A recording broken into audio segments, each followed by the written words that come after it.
Eu quero começar a entrar aí no mandato. Eu acho que tu ocupa...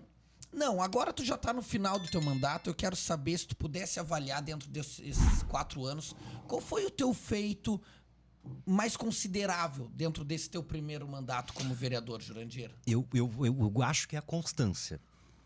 Constância. Eu tô sempre fazendo algo, eu tô sempre participando, eu tô sempre...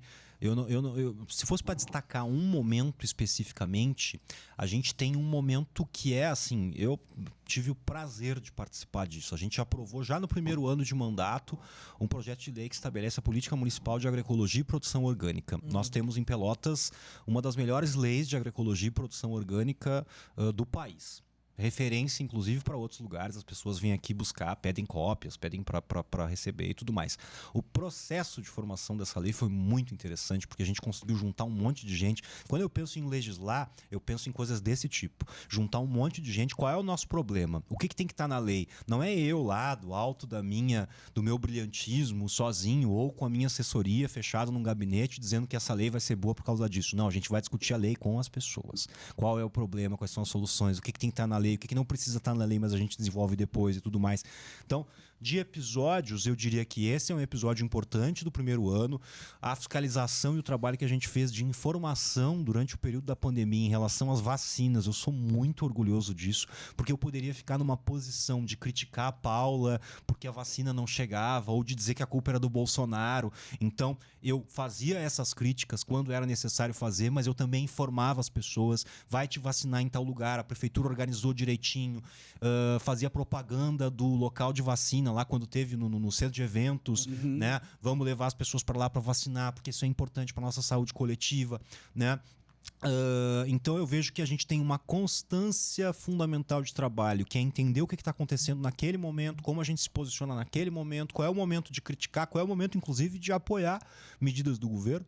Veja, tem um momento da história de Pelotas, é uma coisa meio doida isso, mas tem um momento da história de Pelotas que tem gente que está criticando o governo da Paula porque a Paula estava vacinando as pessoas em Pelotas, porque estava organizando a vacina, né? Ou seja, e nesse momento o que tu faz? Eu sou oposição a Paula, sim. Nós somos do PSOL, eles são do PSDB, eu sou crítico a esse governo não desde ontem, ou no ano de 2024, porque nesse ano tem eleição, porque na política tem muito disso. Tem gente que estava agarrado na Paula até ano passado, que agora virou os maiores críticos da Paula. Tem gente que dá presente para Paula, e aí agora chegou perto da eleição, são os maior inimigo da Paula, porque de fato o governo da Paula e do PSDB em Pelotas, ele vive o seu pior momento no ano de 2024. Quem tem que explicar isso são eles. Agora, na saúde tem um caos, na educação tem um caos, na pavimentação urbana tem um caos, com escândalos de corrupção que existem. Por que isso está acontecendo no último ano? Eu não tenho como explicar, eu sou um político da oposição e sou oposição a essa turma desde sempre.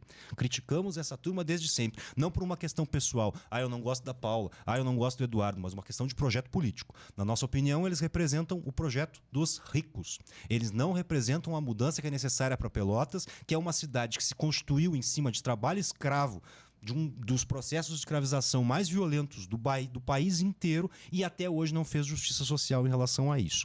Então, assim, penso que... O que tu estava perguntando? Por que eu fiz toda essa volta? Tu falou mesmo? que tu apoia, tu critica e também apoia sim. quando A é gente necessário. conseguiu ter um momento, em diversos momentos, tem um momento aqui que tem que sustentar. O governo apresenta, por exemplo, voltando da pandemia, tem um momento que o governo apresenta, se coloca, o Bolsonaro tinha aquela coisa de não comprar vacina e tudo mais, né? Se coloca a hipótese, ela não se confirmou, mas se coloca a hipótese de Pelotas participar de um consórcio de municípios para comprar vacina junto com outros municípios.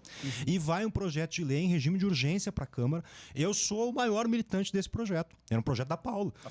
Exatamente, eu chego e digo assim, traz para cá, vamos votar, e tem que ser em urgência mesmo, entendeu? E vamos embora.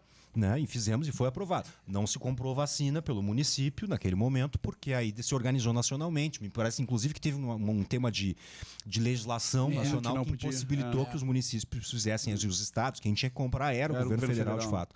Né? Mas como se abriu a possibilidade naquele momento, tinha que apostar. Faz sentido, né? Tem que ser o governo federal.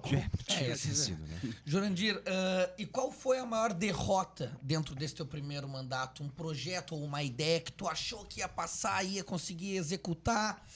Teve isso? Alguma derrota cachapante? Puta merda. Deixa eu pensar. É porque parte do meu trabalho é prever o que a gente... Eu conheço. Parte do meu trabalho, eu tinha que identificar rapidamente o que era essa legislatura. Quem são os meus colegas, quem são os meus colegas que apoiam o governo, quem são os que podem apoiar de vez em quando. Então, assim, a gente teve muitas derrotas. Na verdade, a gente teve uma legislatura... Tem muita gente que me diz isso, inclusive, né? Olha, tu pegou uma das piores legislaturas para trabalhar. Porque é muito difícil trabalhar na Câmara. Nesta legislatura. Porque nós somos muito minoritários. Nós temos 2 parlamentares do PSOL, nós temos 2 parlamentares do PT, que é um partido que a gente tem alguma relação. A gente tem a vereadora Cristina Oliveira, que era do PDT e agora foi para o PSB, com quem a gente tem ali uma boa relação também. Nós somos 5 de 21. Então, assim, em um primeiro momento, especialmente, foi muito difícil trabalhar, porque se formou ali um grupo de colegas que entendia que eles eram maioria e que as coisas que eles faziam tinham que acontecer. As coisas que a gente fazia não tinham que acontecer. E eu fiz um trabalho de bastidor intenso, que me ocupou, que me tirou de fazer coisa na rua, que me tirou de fazer coisas com meus apoiadores, para explicar para aquelas pessoas que, assim, tudo bem que existe uma maioria no parlamento, isso é da política, eles elegeram mais vereadores do que nós, assim é. Só tem um ponto. Eu não posso ser impedido de fazer uma audiência pública com os meus eleitores. Isso é meu direito enquanto parlamentar. Eu não posso ser impedido de apresentar um projeto. Se alguém quiser votar contra o meu projeto, pode votar contra o meu projeto, mas eu não posso ser impedido de apresentar o projeto. Isso aconteceu?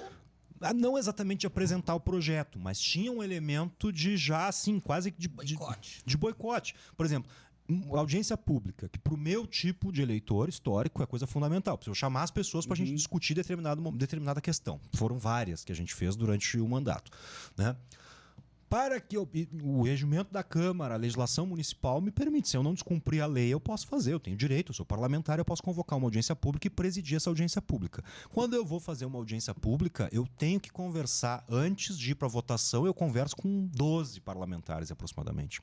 Teoricamente, eu tinha que botar no sistema da Câmara e mandar para o plenário para ser votado e aprova todo mundo. Não tem problema nenhum. Entende? Então, assim... Mas isso é um problema. Eu acho que talvez... Esse é um momento de derrota, assim, de ter que fazer isso, de ter que fazer esse tipo de esforço que não deveria. Isso ocupa muito tempo, né? Eu vejo o tempo que o parlamento me ocupa para estar lá dentro, não fazendo as coisas que eu acho que um parlamentar deve fazer. Isso é uma derrota.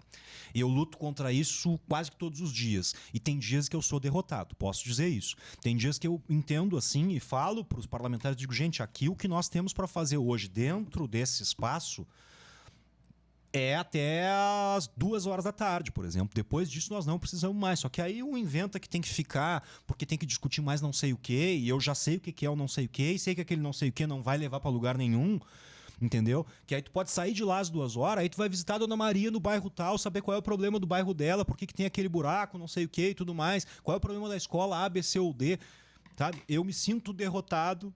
Agora tu me perguntou e eu fui pensando na resposta enquanto tu falava. Isso é uma derrota. Isso é uma derrota que às vezes eu tenho. Entende? Eu luto pra não ser derrotado nesse sentido, mas de vez em quando eu tenho essa derrota.